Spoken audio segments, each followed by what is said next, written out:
ഞങ്ങളും ക്രൂശിക്കപ്പെട്ട ക്രിസ്തുവിനെ പ്രസംഗിക്കുന്നു.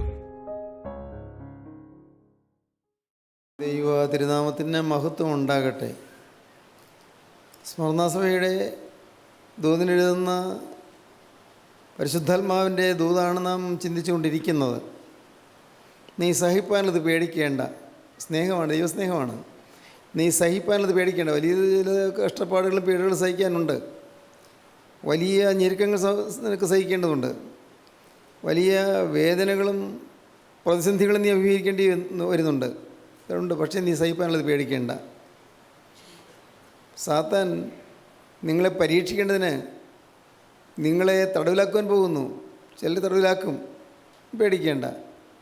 പൈശാചികൻ്റെ ബന്ധനത്തിലായി പോകും, പേടിക്കേണ്ട. ഒരു സമയത്തേക്ക് ഒരു ഏതാനും ദിവസത്തേക്ക്, ഒരു ചുരുങ്ങിയ കാലയളവിലേക്ക് നിനക്ക് ഉപദ്രവം ഉണ്ടാകും, പീഡയുണ്ടാകും. ഭയപ്പെടണ്ട. നീ അങ്ങനെ ഉറച്ചു നിന്നാൽ, ഭയപ്പെടാതെ തളരാതെ നിന്നാൽ, ഞാൻ ജീവകിരീടം നിനക്ക് തരും. കിരീടം, പ്രതിഫലം തരും. ദൈവത്തിന് സ്തോത്രം. കർത്താവ് തൻ്റെ ഐഹിക ജീവിതകാലത്ത് പറഞ്ഞു, നിങ്ങളിലൊരാൾ ഈ ചെറിയൊരുത്തന്നെ ഒരു പാനപാത്രം വെള്ളം കുടിക്കാൻ കൊടുത്താൽ പ്രതിഫലം കിട്ടാതെ പോകുകയില്ല. പ്രതിഫലമുണ്ട്. എന്തൊരു അത്ഭുതകരമായ വാഗ്ദാനമാണത്. ഈ ചെറിയൊരുത്തന്നെ, പാവപ്പെട്ടൊരു വിശ്വാസിക്ക് ഈ ചെറിയൊരുത്തന്നെ ഒരു പാത്രം വെള്ളം കുടിക്കാൻ കൊടുത്താൽ അതിനും പ്രതിഫലമുണ്ട്. എങ്ങനെ? യേശുവിൻ്റെ നാമത്തിൽ കൊടുത്താൽ. ക്രിസ്തു യേശുവിൻ്റെ നാമത്തിൽ, ക്രിസ്തുവിൻ്റെ പരിശുദ്ധാത്മാവിൻ്റെ അനുഭവത്തിൽ കൊടുത്താൽ അതിന് പ്രതിഫലമുണ്ട്. എത്ര ചെറിയതെന്ന് വിചാരിക്കുന്ന കാര്യം പോലും നമുക്ക് ദൈവം പ്രതിഫലമായി എണ്ണിത്തരും. ദൈവത്തിന് സ്തോത്രം. നമുക്ക് മാത്രമല്ല, നാം വിശുദ്ധരും വിശ്വസ്തരായി നിന്നാൽ നമ്മുടെ അനന്തര തലമുറകൾക്ക് മഹാഭാഗ്യം കിട്ടും. ഭാവി തലമുറകൾക്ക് കിട്ടും. ദൈവത്തിന് സ്തോത്രം. ഭാവി തലമുറകൾക്ക്, നമ്മുടെ കുഞ്ഞുങ്ങൾക്ക്, മക്കളുടെ മക്കൾക്ക് ഈ അനുഗ്രഹം നമുക്ക് തരുമെന്നാണ് കർത്താവിൻ്റെ വാഗ്ദത്വം. ഞാൻ 1000 തലമുറയോളം ദയ കാണിക്കുമെന്നാണ് ദൈവത്തിൻ്റെ വാഗ്ദത്വം. 1000 തലമുറയോളം ദയ കാണിക്കും. 1000 തലമുറ ദയ കാണിക്കുക പറഞ്ഞാൽ എന്താണ്? എന്തൊരു അത്ഭുതം! അത്രമാത്രം വലിയ പദവിയും ഭാഗ്യവുമാണ് നമുക്ക് തരാനിരിക്കുന്നത്. ഇതെല്ലാം കേട്ടാലും നാം പിന്നെയും ലോകത്തിലേക്ക് അങ്ങ് ചാഞ്ഞ് ചേർന്ന് ഇഴിയൊരുകയാണ്. അത് വലിയൊരു അബദ്ധമാണ്, മണ്ടത്തരമാണ്. ഈ ലോകം മായയാണ് വാസ്തവത്തിൽ. നാം ഈ മണ്ണാങ്കട്ടയ്ക്ക് വേണ്ടി പടവരുതണ്ട. നാം സ്വത്ത് സ്വരൂപിച്ച് വെച്ചിരിക്കുന്നത് എന്തിനാ? ആർക്ക് വേണ്ടി? ആർക്കെങ്കിലും അറിയാമോ? ആർക്കെങ്കിലും ചിന്തിച്ചിട്ടുണ്ടോ ഞാൻ ഈ സ്വത്ത് അല്ലെങ്കിൽ രൂപ ബാങ്ക് ബാലൻസ് അക്കരയ്ക്ക് കൊണ്ടുപോകുമെന്ന്? ഇന്ന് കടന്നുപോയാൽ ഈ ഭൂമി എന്ത്, ഈ സ്വത്ത് എന്ത്? പ്രിയപ്പെട്ടവരെ, നിങ്ങൾ ആ രീതിയിലും ചിന്തിച്ചിട്ടുണ്ടോ? കടന്നുപോയാൽ ഒന്നും പിന്നെ നമ്മുടെ കൂടെ പോരുന്നില്ല. ഒന്നും. ഇവിടെ സഹോദരന്മാർ തമ്മിൽ വഴക്കടിച്ച് അതിരിൻ്റെ കാര്യത്തിൽ, ഭൂമിയുടെ അതിർത്തിയുടെ കാര്യത്തിൽ തർക്കിക്കുന്നു.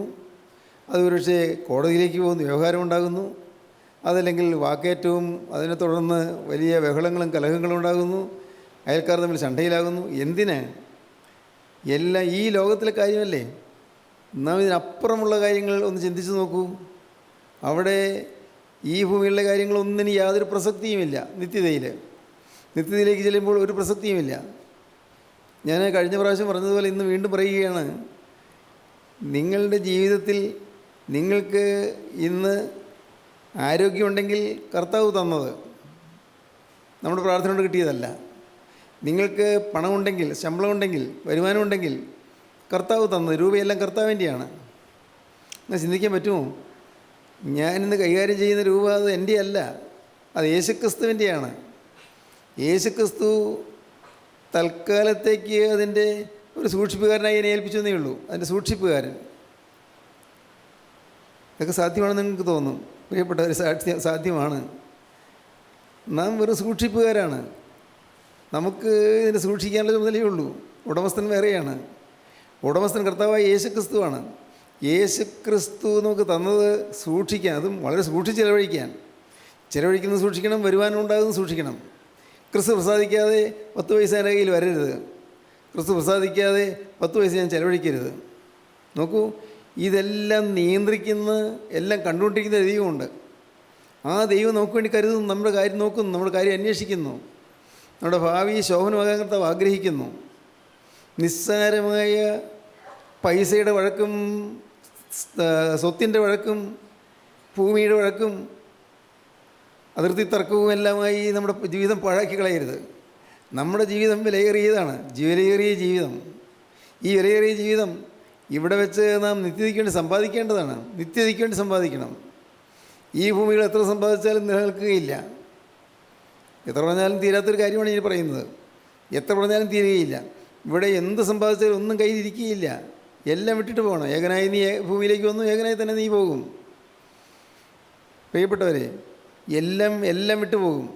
ഇഹലോകത്തിലേക്ക് നാം ഒന്നും കൊണ്ടുവന്നിട്ടില്ല, ഇവിടെ നീ അതൊന്നും കൊണ്ടുപോകാൻ കഴിയുന്നതുമല്ല എന്നാണ് അപ്പോസ്തലൻ പറഞ്ഞത്. തീമോഥെയോസിന്റെ 1-ാമത്തെ ലേഖനം 6-ാമത്തെ അധ്യായത്തിൽ പറയും, ഇഹലോകത്തിലേക്ക് നാം ഒന്നും കൊണ്ടുവന്നിട്ടില്ല, ഇവിടെ നിന്ന് യാതൊന്നും കൊണ്ടുപോകാൻ കഴിയുന്നതുമല്ല. സ്തോത്രം. സങ്കീർത്തനക്കാരനായ ദാവീദ് 39-ാം സങ്കീർത്തനത്തിൽ പറയും, യഹോവേ എൻ്റെ അവസാനത്തെയും എൻ്റെ ആയുസ് എത്രയും തന്നെ അറിയിക്കണമേ. യഹോവേ എൻ്റെ അവസാനത്തെയും എൻ്റെ ആയുസ് എത്രയും തന്നെ എന്നെ അറിയിക്കണമേ. ഞാൻ എത്ര ക്ഷണികനെന്ന് ഞാൻ അറിയുമാറാകട്ടെ. ഇതാ നീ എൻ്റെ നാളുകളെ 4 വിരൽ നീളമാക്കിയിരിക്കുന്നു. എൻ്റെ ആയുസിൻ്റെ മുമ്പാകെ ഏതുമില്ലാത്തതുപോലെ ഇരിക്കുന്നു. ഏത് മനുഷ്യനും ഉറച്ചു നിന്നാലും ഒരു ശ്വാസമത്രേ. മനുഷ്യരൊക്കെയും ഒരു നിഴലായി നടക്കുന്നു നിശ്ചയം. അവൻ ധനം സമ്പാദിക്കുന്നു, ആരനുഭവിക്കുമെന്ന് അറിയുന്നില്ല. ദൈവത്തിന് സ്തോത്രം. അനേകം ഭൂഭാഗങ്ങളുടെ അധിപനായ രാജാവാണ് ഇത് പറയുന്നത്. യദൂഥൂൻ എന്ന് പറയുന്ന സംഗീത പ്രമാണിക്ക് വേണ്ടി എഴുതുന്നതായൊരു സങ്കീർത്തനമാണത്. 39-ാം സങ്കീർത്തനം. ദാവീദ് പറയുന്നത് എന്താണ് കാരണം? അത് പറയുന്നതിന് കാരണം, ഇവിടെയുള്ളതൊന്നും നിലനിൽക്കുകയില്ല. ദാവീദിന് നല്ല ബോധ്യമുണ്ടായിരുന്നു. കൊട്ടാരങ്ങളുണ്ട്, അന്തഃപുരങ്ങളുണ്ട്, രാജധാനികളുണ്ട്, ആസ്ഥാന മണ്ഡപങ്ങളുണ്ട്, സജീവ ശ്രേഷ്ഠന്മാരുണ്ട്, മന്ത്രിമാർ എല്ലാം ഉണ്ട്. പക്ഷേ സൈന്യസന്നാഹമുണ്ട്. ഇതൊന്നും അക്കരയ്ക്ക് കൊണ്ടുപോകാൻ സാധിക്കുകയില്ല. ആർക്കും ഒന്നും ചെയ്യാൻ ആർക്കും സഹായിക്കാൻ സാധിക്കുകയില്ല. ദൈവത്തിന് സ്തോത്രം. നാം ഇങ്ങനെ ജീവിച്ച് ജീവിതാവസാനത്തോട് നടത്തിയെല്ലും. അപ്പോൾ തിരിഞ്ഞു നോക്കുമ്പോൾ ഒരു ശൂന്യതയാണോ? നമ്മുടെ ജീവിതത്തിൻ്റെ അവസാന ഘട്ടത്തിൽ നാം പിറകിലേക്ക് നോക്കുമ്പോൾ, നമുക്ക് ഓർമ്മ വെച്ച കാലം എന്നുള്ള ജീവിതത്തിലേക്ക് നോക്കുമ്പോൾ ഒരു ശൂന്യതയാണോ നാം കാണുന്നത്? നല്ല നല്ല കാലങ്ങൾ ഞാൻ പാഴാക്കി എന്നുള്ളതായ ഒരു പ്രലപനമാണോ നമ്മിൽ നിന്ന് വരുന്നത്? നല്ല നല്ല കാലങ്ങൾ പാഴാക്കി കളഞ്ഞല്ലോ. നല്ല അവസരം കിട്ടിയതായിരുന്നു, ഞാൻ രക്ഷപ്പെട്ടില്ലല്ലോ. കൊയ്ത്ത് കഴിഞ്ഞു, ഫലശേഖരവും കഴിഞ്ഞു, ഞാനോ രക്ഷിക്കപ്പെട്ടതുമില്ല. കൊയ്ത്തും കഴിഞ്ഞു, ഫലശേഖരവും കഴിഞ്ഞു, ഞാൻ രക്ഷപ്പെട്ടതുമില്ല. പ്രിയപ്പെട്ടവരെ, ആ ഒരു അപകടം നമുക്ക് വരരുത്. അതുകൊണ്ട് സ്നേഹവാനായ ദൈവം സ്നേഹത്താൽ നമ്മെ ഉപദേശിക്കുന്നു, നിങ്ങൾ നിത്യതയ്ക്ക് വേണ്ടി സമ്പാദിച്ചു കൊള്ളുവീൻ. ഇവിടെ ഉപദ്രവമുണ്ടാകും, ഇവിടെ പീഡയുണ്ടാകും, ഇവിടെ അനേകം കഷ്ടപ്പാടുകൾ സഹിക്കേണ്ടി വരും, പീഡകൾ സഹിക്കേണ്ടി വരും. സ്മരണാസഭ പീഡിത സഭയാണ്, പീഡയേൽക്കുന്ന സഭയാണ്. ആ സഭയെക്കുറിച്ച് കാര്യമായ കുറ്റമൊന്നും കർത്താവ് പറയുന്നില്ല. ഈ 7 സഭകളിൽ സ്മരണാസഭയെക്കുറിച്ചും ഫിലഡൽഫിയ സഭയെക്കുറിച്ചുമാണ് കർത്താവ് കുറ്റം പറയാത്തത്. ഈ സ്മരണാസഭ ഒരു പീഡിത സഭയാണ്, പീഡയേറ്റ സഭയാണ്. ഒന്നറിയൂ, നിങ്ങൾ പീഡയേൽക്കുന്നുണ്ടോ, ദൈവത്തിൻ്റെ പ്രത്യേക ശ്രദ്ധ നിങ്ങളുണ്ടാകും. നിങ്ങൾക്ക് ഏതെങ്കിലും തരത്തിൽ ദുരിതമുണ്ടോ, ദൈവത്തിൻ്റെ പ്രത്യേക ശ്രദ്ധ നിങ്ങളുടെ മേലുണ്ടാകും. ഏതെങ്കിലും തരത്തിൽ നിങ്ങളുടെ മനസ്സ് വ്യാകുലപ്പെട്ടിരിക്കുമോ, ദൈവത്തിൻ്റെ പ്രത്യേക കൃപ നിങ്ങളുടെ മേലുണ്ടാകും. നിങ്ങൾ പല വിധത്തിലും അഗണ്യമാക്കപ്പെടുകയോ വേർതിരിക്കപ്പെടുകയോ ചെയ്താൽ, മറ്റുള്ളവർ നിങ്ങളെ ഒറ്റപ്പെടുത്തുകയോ കുറ്റപ്പെടുത്തുകയോ ചെയ്താൽ, അതൊന്നും സത്യമല്ല എങ്കിൽ ദൈവത്തിൻ്റെ കൃപ നിങ്ങളോടുണ്ടായിരിക്കും. ദൈവം നിങ്ങളെ അത്ഭുതമായി നിങ്ങൾ ഉയർത്തുകയും അനുഗ്രഹിക്കുകയും ചെയ്യും. ഒരു കാര്യം പ്രത്യേകം ഓർത്തുകൊള്ളണം, നമ്മുടെ പക്ഷെ തെറ്റുണ്ടായിരിക്കരുത്. അപവാദം പറയുന്ന കാര്യങ്ങളൊന്നും ശരിയായിരിക്കരുത്. ശത്രു അപവാദം പറയും, പക്ഷേ അതൊന്നും സത്യമായിരിക്കരുത്. എന്നാൽ സത്യസന്ധമായി നാം ദൈവത്തിൻ്റെ വേലയിൽ നിൽക്കുകയാണെങ്കിൽ തീർച്ചയായിട്ടും വൻ പ്രതിഫലമുണ്ട്. നീ സഹിപ്പാനുള്ളത് പേടിക്കേണ്ട. നിങ്ങളെ പരീക്ഷിക്കേണ്ടതിന് പിശാച് നിങ്ങൾ 10 ദിവസത്തേക്ക് നിങ്ങൾ കുതിരുണ്ടാകും. നിങ്ങളെ പരീക്ഷിക്കേണ്ടതിന് പിശാച് നിങ്ങൾ ചിലരെ തടവിലാക്കുവാൻ പോകുന്നു. മരണപര്യന്തം വിശ്വസ്തനായിരിക്കും, മരണത്തോളം വിശ്വസ്തനായിരിക്കുക. എന്നാലും ജീവകിരീടം നിനക്ക് തരും, ജീവകിരീടം. 1-ാമത്തെ പ്രതിഫലം, 1-ാമത്തെ കിരീടം ജീവകിരീടമാണ്. 2-ാമത്തേത് നാം ചിന്തിച്ചു, പ്രശംസാകിരീടം. ഓരോ മനുഷ്യനും ദൈവത്തിനൊഴിയിലേക്ക് തിരിയുവാൻ അതിനുവേണ്ടി നിയോഗിക്കപ്പെട്ട ദൈവമക്കൾക്ക്, ആ കർത്താവ് ഏൽപ്പിച്ച വേല വിശ്വസ്തയോടെ ചെയ്യുന്നവർക്ക് ഓരോ വിശ്വാസിയും പ്രശംസാകിരീടമാണ്. പ്രശംസാകിരീടം. ദൈവത്തിന് സ്തോത്രം. നാം ദൈവത്തിന് വേല ചെയ്യുന്നത് അത് ദൈവസന്നിധിയിൽ പ്രശംസയുള്ള കാര്യമാണ്, ദൈവം അനുഗ്രഹിക്കുന്ന കാര്യമാണ്. നാം ഒരു വ്യക്തിയോട് ക്രിസ്തുവിനെക്കുറിച്ച് പറയുന്നു, നാം ഒരു വീട്ടിൽ ചെന്ന ക്രിസ്തുവിനെക്കുറിച്ച് പറയുന്നു, നാം പ്ലാറ്റ്ഫോമിൽ നിന്നുകൊണ്ട് ക്രിസ്തുവിനെക്കുറിച്ച് പറയുന്നു. ഇതിനെല്ലാം പ്രതിഫലമുണ്ട്. നിഷ്കളങ്കമായ ലക്ഷ്യത്തോടെയാണെങ്കിൽ, നിഷ്കളങ്കമായ ലക്ഷ്യത്തോടെ നിഷ്കളങ്കമായ ഉദ്ദേശത്തോടെയാണ് എങ്കിൽ നാം വേല ചെയ്യുന്നത് കർത്താവിന് പ്രസാദകരമായ രീതിയിലാണെങ്കിൽ വൻ പ്രതിഫലമുണ്ട്. ദൈവത്തിന് സ്തോത്രം. അനേകം അനേകം പ്രശംസാ കിരീടങ്ങൾ നമുക്ക് ലഭിക്കും. അനേകം പേരെ കർത്താവിലേക്ക് കൊണ്ടുവരുമ്പോൾ പ്രശംസാ കിരീടം നമുക്ക് ലഭിക്കും. ദൈവത്തിന് സ്തോത്രം. പ്രശംസാ കിരീടം. മൂന്നാമത്തെ കിരീടം എന്താണ്? നമുക്ക് നോക്കാം. മൂന്നാമത്തെ കിരീടം 1 കൊരിന്ത്യർ 9-ാം അധ്യായം 25 മുതൽ 27 വരെ വാക്യങ്ങൾ വായിക്കാം. അംഗം പൊരുതുന്നവനൊക്കെയും സകലത്തിലും വർജനം ആചരിക്കുന്നു. അതോ അവർ വാടുന്ന കിരീടവും നാമോ വാടാത്തവും പ്രാപിക്കേണ്ടതിന് തന്നെ. ആകയാൽ ഞാൻ നിശ്ചയമല്ലാത്തവണ്ണമല്ല ഓടുന്നത്. ആകാശത്തെ കുത്തുന്നത് പോലെയല്ല ഞാൻ മുഷ്ടിയുദ്ധം ചെയ്യുന്നത്. മറ്റുള്ളവരോട് പ്രസംഗിച്ച ശേഷം ഞാൻ തന്നെ കൊള്ളരാത്തവനായി പോകാതിരിക്കേണ്ടതിന് എൻ്റെ ശരീരത്തെ ദണ്ഡിപ്പിച്ച് അടിമയാക്കിയത്രേ ചെയ്യുന്നത്. സ്തോത്രം. അപ്പോസ്തലൻ പറയുന്ന ഈ ഭാഗം വളരെ ഗൗരവമുള്ളൊരു ഭാഗമാണ്. 9-ാം അധ്യായം 1 കൊരിന്ത്യർ 9-ാം അധ്യായം അപ്പോസ്തലനായ പൗലോസിൻ്റെ ഒരു ജീവിത ചരിത്രമാണ്. വാസ്തവത്തിൽ ജീവിത വീക്ഷണമാണ്. 1 കൊരിന്ത്യർ 9-ാം അധ്യായത്തിൽ ഒരു വിശ്വാസിയുടെ ജീവിതത്തിൽ എങ്ങനെയെല്ലാമാണ് അവൻ ജീവിക്കേണ്ടതെന്നും അവൻ എങ്ങനെയെല്ലാമാണ് ദൈവത്തെ പ്രസാദിപ്പിക്കേണ്ടതെന്നും എല്ലാം പറഞ്ഞു തരുന്ന ഒരു അധ്യായമാണ് 1 കൊരിന്ത്യർ 9-ാം അധ്യായം. അപ്പോസ്തലൻ പറയുകയാണ്, ഞാൻ നിശ്ചയമില്ലാത്തവണ്ണമല്ല ഓടുന്നത്, ഞാൻ ഓടുകയാണ്. എന്തിനു വേണ്ടി ഓടുന്നു? ഞാൻ നിശ്ചയമില്ലാത്തവണ്ണമല്ല ഓടുന്നത്, ഞാൻ ഓടുന്നത് എനിക്ക് വാടാത്ത കിരീടം പ്രാപിക്കുന്നുള്ള ഉറപ്പുള്ളതുകൊണ്ടാണ്. വാടാത്ത കിരീടം. റോമൻ സീസർ എന്നെ വേട്ടയാടി, റോമിലുള്ള പടയാളികൾ എന്നെ വേട്ടയാടി, യെരൂശലേമിലുള്ള മഹാപുരോഹിതന്മാരെന്നെ വേട്ടയാടി, എന്നെ നിരന്തരമെല്ലാം ഉപദ്രവിച്ചുകൊണ്ടിരുന്നു. യെരൂശലേം ദേവാലയത്തിലുള്ള പള്ളിപ്രമാണിമാരെല്ലാം എന്നെ കൊല്ലുവാൻ നോക്കി. അവർ എന്നെ തടങ്കലിട്ട് നോക്കി, അവർ എന്നെ ജയിലിലിട്ടു. പക്ഷേ ഞാൻ അവിടെ ദമസ്കോസിൽ അരേദാ രാജാവിന് നാടുവാഴിനെ പിടിപ്പാനിച്ഛിച്ചു. ദമസ്ക പട്ടണത്തെ കാവൽ വെച്ച് കാത്തു. ഞാൻ അവരെന്നെ മതിൽ വഴിയുള്ള കിളിവാതിൽ വഴിയായി എന്നെ ഇറക്കി വിട്ടു. ഞാൻ രക്ഷപ്പെട്ടു. ദൈവം അനേകം അവസരങ്ങൾ എനിക്ക് തന്നു, രക്ഷപ്പെടാനുള്ള അവസരങ്ങൾ തന്നു. അതൊന്നും എൻ്റെ കഴിവല്ല, എൻ്റെ പ്രാർത്ഥന ശക്തിയുമല്ല. ദൈവത്തിൻ്റെ വേല ഞാൻ ചെയ്യുന്നത് കൊണ്ട് ദൈവം എനിക്ക് ചില നീക്കുപോക്കുകൾ തരികയാണ്. ദൈവത്തിൻ്റെ വേല ഞാൻ ചെയ്യുന്നു. അതിനായി ഇവിടെ മാത്രമല്ല, ഒരിക്കലും വാടാത്ത കിരീടം ലഭിക്കാൻ പോകുന്നു. ഒരിക്കലും വാടാത്ത കിരീടം ദൈവത്തിൻ്റെ വേല ചെയ്യുന്നവർക്ക്. ദൈവത്തിന് സ്തോത്രം. വാടാത്ത കിരീടം പ്രാപിക്കുന്നു. എന്നോട് വായിക്കാൻ നോക്കാം ഭാഗം. അംഗം പൊരുതുന്നവനൊക്കെയും സകലത്തിലും വർജനം ആചരിക്കുന്നു. ഒരു വലിയ യുദ്ധത്തിലാണ് നിൽക്കുന്നത്. അംഗം പൊരുതുക വലിയ യുദ്ധമാണ്. ക്രിസ്തീയ ജീവിതം വലിയൊരു പോരാട്ടമാണ്. ഈ പോരാട്ട ജീവിതം ഇവിടെ ദുഷ്ടനായ പിശാചുകളുടെ മനുഷ്യരെ ആയുധമാക്കിക്കൊണ്ട് അവൻ്റെ ഏജന്മാരെ കൊണ്ട് നമ്മെ ഉപദ്രവിച്ചുകൊണ്ടിരിക്കും. ദുഷ്ടനായ പൈശാചികൻ അവൻ്റെ പിണിയാളുകളായ അനേക ആളുകളെ കൂട്ടി നമ്മളെ ആക്രമിച്ചുകൊണ്ടിരിക്കും. പിശാച് അവനെ നമുക്ക് കാണാൻ ഒക്കെയില്ല. നാം കാണുന്ന മനുഷ്യരെയാണ്. ആ മനുഷ്യരെ തന്നെ പിശാചിൻ്റെ കയ്യിലെ ആയുധമാക്കിക്കൊണ്ട് നമ്മെ അവരിൽ കൂടെ നമ്മെ ഉപദ്രവിക്കും. ദൈവത്തിന് സ്തോത്രം. ഈ അംഗം പൊരുതുമ്പോൾ എനിക്ക് ഒരു വിവരമില്ലാതെ എല്ലാം ചെയ്യുന്നത്, നിശ്ചയമില്ലാതെ എല്ലാം ചെയ്യുന്നത്. എനിക്ക് നല്ല ഉറപ്പുണ്ട്, ഈ യുദ്ധം എൻ്റെ കർത്താവ് എനിക്ക് ജയിപ്പിക്കുമെന്ന്. നിരന്തരം പോരാട്ടം. പ്രിയപ്പെട്ടവരെ, നിങ്ങൾ ക്രിസ്തീയ ജീവിതം അനുഭവിച്ചു തുടങ്ങുമ്പോൾ നിങ്ങൾക്കറിയാം ഇതൊരു പോരാട്ട ജീവിതമാണെന്ന്. എല്ലാ നിമിഷത്തിലും വളരെ ജാഗ്രതയോടെ നിന്നില്ലെങ്കിൽ നമുക്ക് തെറ്റുപറ്റി പോകും. പിശാച് അവകാശം പറഞ്ഞു പോകും. ഓരോ നിമിഷത്തിലും വളരെ കരുതലോടെ നിൽക്കണം. വളരെ ഒരക്ഷരത്തിൽ പോലും തെറ്റുപറ്റരുത്. ഒരു വാക്കിൽ പോലും ഊനം വരരുത്. പ്രിയപ്പെട്ടവരെ, ഒരു ചുവടുവയ്പിൽ പോലും അപാകത വരരുത്, അവിവേകം വരരുത്, അബദ്ധം വരരുത്. എപ്പോഴും വളരെ ജാഗ്രതയോടെ ഇരിക്കണം. അല്ലെങ്കിൽ ഈ അംഗത്തിൽ, ഈ യുദ്ധത്തിൽ നാം തോറ്റുപോകും. ദുഷ്ടാത്മാവിനോട് പടവെട്ടേണ്ടതാണ് നാം. ദുരാത്മാവിനോട് യുദ്ധം ചെയ്യുകയാണ്. ആത്മീയമായി ജീവിക്കാൻ ആഗ്രഹിക്കുന്നവർക്ക് അവർക്ക് മനസ്സിലാകും അവരുടെ ജീവിതത്തിൽ പോരാട്ടം എങ്ങനെയാണെന്ന്. ഓരോ സെക്കൻഡിലും തന്ത്രപൂർവ്വം പിശാച് വരുന്നത് മനസ്സിലാകും. അത് മനുഷ്യരിൽ കൂടി തന്നെയാണ്. തന്ത്രപൂർവ്വം പിശാച് വരും. നിങ്ങളെ പെട്ടെന്ന് ഒരു വലിയ മഹാഭാവത്തിലേക്ക് പിടിച്ചുകൊണ്ട് പോവുകയില്ല. കിട്ടുകയില്ലെന്ന് പിശാചിനറിയാം. ഒരു മഹാഭാവത്തിൽ നിങ്ങൾ വീഴിക്കാൻ പറ്റുകയില്ലെന്ന് പിശാചിനറിയാം. പക്ഷേ അവനറിയാം നിങ്ങളെ എങ്ങനെ വീഴിക്കണമെന്ന്. ഓരോരുത്തരെയും പിശാചിനറിയാം. ചിലപ്പോൾ നിങ്ങളെ തന്ത്രപൂർവ്വം വിളിച്ച് ആത്മീയമായ കാര്യത്തിൽ ശുഷ്കാന്തി ഉണ്ടാക്കുകയായിരിക്കും ചെയ്യുന്നത്. വലിയ ശുഷ്കാന്തി, തീക്ഷ്ണതാബിംബം. തീക്ഷ്ണതയുണ്ട്, പക്ഷേ ബിംബമായി തീരുന്നു. വലിയ എരിവ്, ആത്മീയ കാര്യത്തിൽ വലിയൊരു ഉത്സാഹം. ഒരു ഭക്തനായ ചിന്തകൻ പറഞ്ഞു, പിശാച് ചിലരെ പിറകിലേക്ക് വലിക്കാൻ നോക്കുന്നു. വിശ്വാസികളെ പിറകിലേക്ക് വലിക്കാൻ നോക്കുന്നു. പക്ഷേ കിട്ടാതെ വരുമ്പോൾ അവരെ മുന്നിലേക്ക് ആഞ്ഞ് തള്ളും. നല്ല വേഗത്തിൽ പോകും. ആഞ്ഞ് തള്ളുമ്പോൾ പിശാചിൻ്റെ ശക്തി കൊണ്ട് ആഞ്ഞ് തള്ളി മുമ്പോട്ട് വേഗത്തിൽ പോകും. എന്ന് പറഞ്ഞാൽ വേലയിൽ വലിയ ഉത്സാഹം വരും, ഓടി നടന്ന് വേല തുടങ്ങും.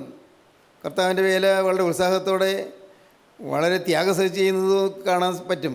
എന്നാൽ ആഞ്ഞു തള്ളുമ്പോൾ ആ ഉത്സാഹത്തോടെ പോകുമ്പോൾ മുഞ്ഞൂത്തി വീഴും. പിശാചുകളുടെ വീഴിക്കുന്നത് അങ്ങനെയാണ്.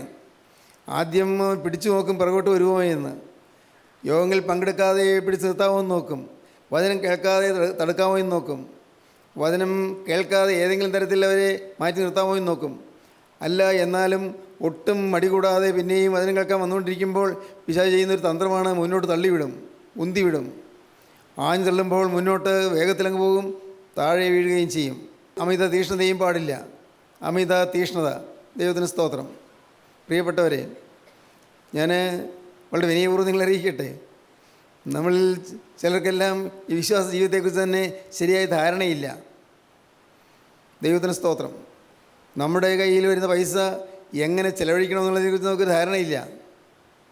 അത് ദൈവം പ്രസാദിക്കുമെന്നുള്ളത് നമുക്ക് ചിന്തിക്കുന്നില്ല, പലരും ചിന്തിക്കുന്നില്ല. ദൈവത്തിന് സ്തോത്രം. പ്രിയപ്പെട്ടവരെ, അമിത തീഷ്ണത പാടില്ല. അമിത തീഷ്ണത, വലിയ എരിവ് പാടില്ല. പക്ഷേ നാം വളരെ ജാഗ്രതയോടെ ദൈവത്തിന് വേല ചെയ്യണം. ജാഗ്രതയോടെ വേല ചെയ്താൽ, വളരെ കരുതലോടെ നാം വേല ചെയ്താൽ നമുക്ക് കിരീടം കിട്ടും, വാടാത്ത കിരീടം പ്രാപിക്കും. വർജനം ആചരിക്കണം. വർജനം. എന്താ വർജനം? പലതിൽ നിന്നും എനിക്ക് വേണ്ട വേണ്ട എന്ന് വയ്ക്കാൻ സാധിക്കണം. വേണ്ട, എനിക്കത് വേണ്ട. ഒരു പറ്റുമോ? എനിക്കത് വേണ്ട, എനിക്ക് ആ ഭക്ഷണം വേണ്ട, എനിക്ക് ആ ഉയർച്ച വേണ്ട, എനിക്ക് ആ പ്രസിദ്ധി വേണ്ട, എനിക്ക് അംഗീകാരം വേണ്ട. വേണ്ട, വർജനം. വേണ്ട എന്ന് വയ്ക്കാൻ സാധിക്കണം. എന്ന് പറഞ്ഞാൽ എന്താ മനസ്സിലായോ? അതെനിക്ക് വേണ്ട. പാവമല്ലായിരിക്കാം, പക്ഷേ എനിക്കത് വേണ്ട. എന്തുകൊണ്ട്? ഞാൻ ദൈവത്തിൻ്റെ വ്രതസ്ഥനാണ്. ഹല്ലേലൂയ, ദൈവത്തിന് സ്തോത്രം. നിങ്ങൾക്ക് മനസ്സിലാകുമോ? ഞാൻ ദൈവത്തിൻ്റെ അഭിഷിക്തനാണ്, ഞാൻ ദൈവത്തിൻ്റെ വ്രതസ്ഥനാണ്, ഞാൻ ദൈവത്തിൻ്റെ നാസീകൃതമുള്ളവനാണ്. ഞാൻ ക്രിസ്തുവിന് വേണ്ടി മുഴുവൻ വേർതിരിച്ച് കൊടുത്തവനാണ്. എന്നെ തന്നെ ക്രിസ്തുവിന് വേണ്ടി ഞാൻ കൊടുത്തതാണ്. എൻ്റെ ജീവിതം ഞാൻ യേശുവിന് കൊടുത്തതാണ്. മറ്റുള്ളവർ പറയുന്ന പോലെ എനിക്ക് പറയാൻ പാടില്ല. മറ്റുള്ളവർ സംസാരിക്കുന്നത് എനിക്ക് സംസാരിക്കാൻ പറ്റുകയില്ല. മറ്റുള്ളവർ ചിലവ് ചെയ്യുന്ന പോലെ എനിക്ക് ചിലവ് ചെയ്യാൻ സാധിക്കുകയില്ല. മറ്റുള്ളവർ വരുവാനുണ്ടാക്കുന്ന പോലെ എനിക്ക് വരുവാനുണ്ടാക്കാൻ പറ്റുകയില്ല. ഞാൻ ക്രിസ്തുവിന് വേണ്ടി വേർതിരിക്കപ്പെട്ട ക്രിസ്തുവിൻ്റെ മണവാട്ടിയാണ്. എൻ്റെ നിധിയും എൻ്റെ സ്വത്തും എൻ്റെ സർവ്വ സമ്പത്തും സ്വർഗത്തിലാണ്, ക്രിസ്തുവിൻ്റെ സന്നിധിയിലാണ്. ക്രിസ്തുവാണ് എൻ്റെ സ്വത്ത്. ഹല്ലേലൂയ, ദൈവത്തിന് സ്തോത്രം. പ്രിയപ്പെട്ടവരെ, ക്രിസ്തുവാണ് എൻ്റെ സ്വത്ത്. ചിന്തിക്കാൻ പറ്റുമോ നിങ്ങൾക്ക്? ക്രിസ്തുവാണ് എൻ്റെ വിലയേറിയ നിധി. എൻ്റെ സ്വത്ത് ക്രിസ്തുവാണ്. ക്രിസ്തു ഉണ്ടെങ്കിൽ എല്ലാം ഉണ്ട്, ക്രിസ്തു ഇല്ലെങ്കിൽ ഒന്നുമില്ല. വർജനമാചരിക്കണം. വർജനമാചരിക്കും. വേണ്ട എന്ന് വയ്ക്കണം. വർജനമാചരിക്കണം. വർജനമാചരിക്കുന്നു. അതോ അവർ വാടുന്ന കിരീടവും നാമോ വാടാത്തവും പ്രാപിക്കേണ്ടതിന് തന്നെ. കിരീടം പ്രാപിക്കും, പക്ഷേ അവർക്ക് കിട്ടുന്ന കിരീടം വാടുന്ന കിരീടമാണ്. വാടുന്ന കിരീടം. വാടുന്ന കിരീടം എനിക്ക് വേണ്ട. എനിക്ക് വാടാത്ത കിരീടം മതി. വാടാത്ത കിരീടം.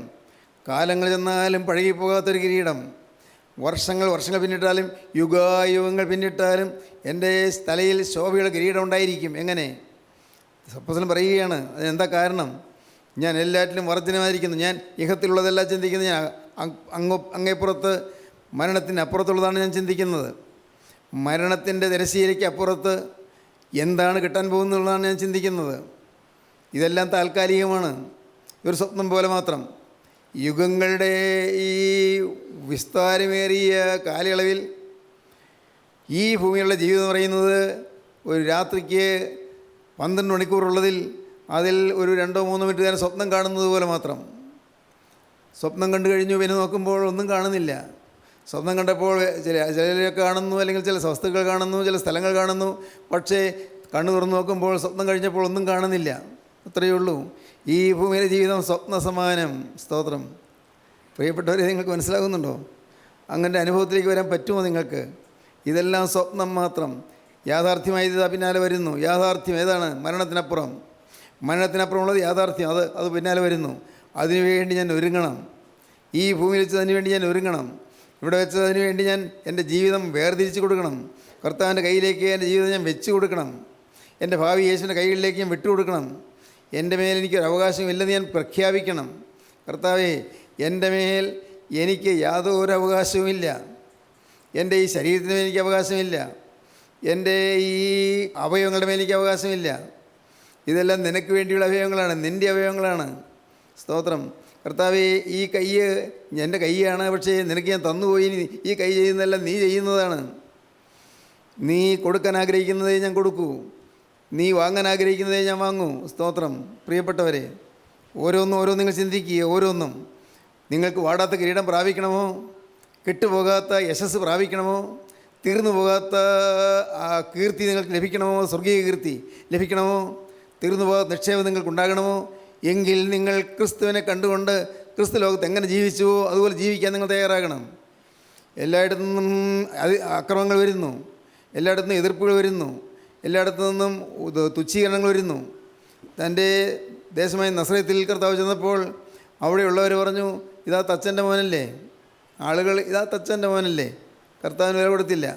നമുക്കറിയാൻ പാടില്ലേ, അവൻ്റെ അപ്പനും അമ്മയും സഹോദരങ്ങൾക്ക് നമുക്കറിയാവുന്നവരല്ലേ. ഇവൻ ഈ ശക്തിയല്ല ഇവിടുന്ന്, ഇതെല്ലാം ഒരു തന്ത്രമാണ് എന്ന് പറയുന്ന അനേകം ആളുകൾ നാട്ടിൽ, സ്വന്തം നാട്ടിൽ. പ്രിയപ്പെട്ടവരെ, ബാല്യകാലത്ത് വളർന്ന ആ നാട്ടിൽ നസ്രത്തിൽ കർത്താവ് ചെന്നപ്പോൾ എല്ലാവരും കർത്താവിനെ അവിശ്വസിച്ചു, ആരും കൈക്കൊണ്ടില്ല. കർത്താവ് പറഞ്ഞു, ഒരു പ്രവാചകനും തൻ്റെ പിതൃനിരത്തിൽ സമ്മതനല്ല, സ്വന്തം നാട്ടിൽ സ്വന്തം വീട്ടുകാരുടെ ഇടയിൽ സമ്മതനല്ല, വിലയില്ല. പക്ഷേ അതിൽ കർത്താവിന് വിഷാദം തോന്നിയില്ല. എന്തുകൊണ്ട്? പിതാവിൻ്റെ ഇഷ്ടം നിവർത്തിക്കാനാണ് കർത്താവ് വന്നത്. സഹോദരങ്ങളെ, നിങ്ങൾ ഓർക്കൂ, ഓടാത്ത കിരീടം പ്രാപിക്കുന്നതായി തീരണം. 1 ജീവകിരീടം, 2 പ്രശംസാ കിരീടം, 3 വാടാത്ത കിരീടം. ദൈവത്തിന് സ്തോത്രം. നമുക്ക് പ്രാർത്ഥിക്കാം. കാരുണ്യവാനായ ഞങ്ങളുടെ സ്വർഗീയ പിതാവേ, ഈ മനോഹരമായ സമയത്തിനായി ഞങ്ങൾ നിന്നെ സ്തുതിക്കുന്നു, ഞങ്ങൾ നിന്നെ സ്തോത്രം ചെയ്യുന്നു. കർത്താവേ, ഈ വചനം കേട്ട് എല്ലാവരെയും അവിടെ നിന്ന് അനുഗ്രഹിക്കണമേ. എല്ലാവരുടെയും ശിരസിന്മേലോട് തൃക്കരം വയ്ക്കണമേ. എല്ലാവരെയും നന്മകളാൽ അലങ്കരിക്കണമേ. രാജ്യത്തിന് വേണ്ടി എല്ലാവരെയും ഒരുക്കണമേ.